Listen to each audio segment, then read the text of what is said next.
दोस्तों Autodesk docs के इस कोर्स में आप सभी को फिर से स्वागत है। इस वीडियो में हम लोग ये देखेंगे कि हम लोग कैसे होल्डिंग एरिया को एक्सेस कर सकते हैं, कब कब फाइल होल्डिंग एरिया में होल्ड होता है एंड हम लोग कैसे फाइल को होल्डिंग एरिया से जो फोल्डर में उसको अपलोड होना है वो ओरिजिनल फोल्डर में कैसे मूव बैक कर सकते हैं। तो चलिए शुरू करते हैं। सबसे पहले ये होता है कि कोई भी एक फोल्डर है जिसमें नेमिंग स्टैंडर्ड अप्लाइड है और हम लोग ये ट्राई कर रहे हैं कि वो फोल्डर में एक फाइल या मल्टीपल फाइल्स को अपलोड करना जिस जो वो नेमिंग स्टैंडर्ड के नेम से कंप्लाई नहीं कर रहा है। मतलब नेमिंग स्टैंडर्ड के हिसाब से जो नेम होना है एंड फाइल का जो नेम है वो दो डिफरेंट नेम है। अभी जब भी हम लोग ऐसे फाइल को अपलोड करना चाहते हैं तो क्या होता है, हम लोगों के पास रीनेम करने का ऑप्शन होता है फाइल को। वो प्लेटफॉर्म हम लोगों को उस फाइल को रीनेम करने के लिए ऑप्शन देता है। बट अगर आपके पास वो ऑप्शन नहीं है, क्योंकि ये ऑप्शन आपके पास आता है एडिट, मैनेज या प्रोजेक्ट एडमिन परमिशन के साथ।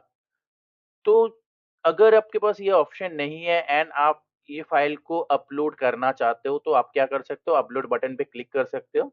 तो ये क्या होगा, ये फाइल आपका होल्डिंग एरिया में जाके होल्ड हो जाएगा। चलिए देखते हैं ये कैसे होता है।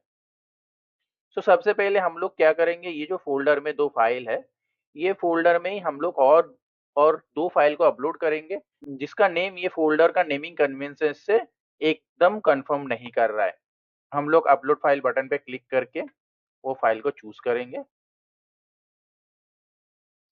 चूज करने पर क्या होगा, आप देख पा रहे हो हम लोगों के पास वैलिडेशन का विंडो आ चुका है। इसमें प्लेटफॉर्म ये बोल रहा है हम लोगों को कि इसका नेम को एज पर नेमिंग स्टैंडर्ड आप चेंज कर दो, तभी ये अपलोड होगा वो फोल्डर में। बट हम लोग क्या कर सकते हैं कि हम लोग ये अपलोड बटन पे क्लिक करेंगे, क्योंकि अब अगर हम लोगों के पास वो अपडेट का ऑप्शन नहीं है तो हम लोग अपलोड बटन पे क्लिक करेंगे। तो क्या होगा, आपके पास एक पॉपअप डायलॉग बॉक्स आएगा जिसमें ये लिखा हो रहा है कि ये फाइल जो फोल्डर में अपलोड होना था वो फोल्डर में अपलोड अभी के लिए नहीं होगा, क्योंकि ये नेमिंग स्टैंडर्ड या कंप्लायंस सेटिंग से कंफर्म नहीं कर रहा है। तो ये फाइल क्या होगा, होल्डिंग एरिया में एज ए होल्ड रहेगा।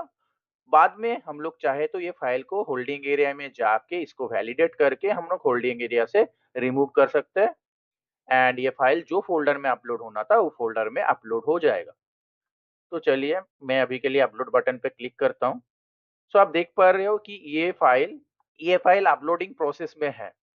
सो ये फाइल को हम लोगों ने टारगेट किया था जो फोल्डर में अपलोड होने के लिए, वो फोल्डर में नेमिंग स्टैंडर्ड है एंड ये फाइल का नेम भी नेमिंग स्टैंडर्ड से मैच नहीं हो रहा है। तो बेसिकली क्या होगा, देखिए ये file viewable in holding area, मतलब ये फाइल होल्डिंग एरिया में जाके होल्ड हो चुका है। तो हम लोग क्या करेंगे, हम लोग देखिए होल्डिंग एरिया में आ गए। होल्डिंग एरिया में हम लोगों के पास ये फाइल आपके पास विजिबल हो रहा है। हम लोगों के पास दो ऑप्शन है।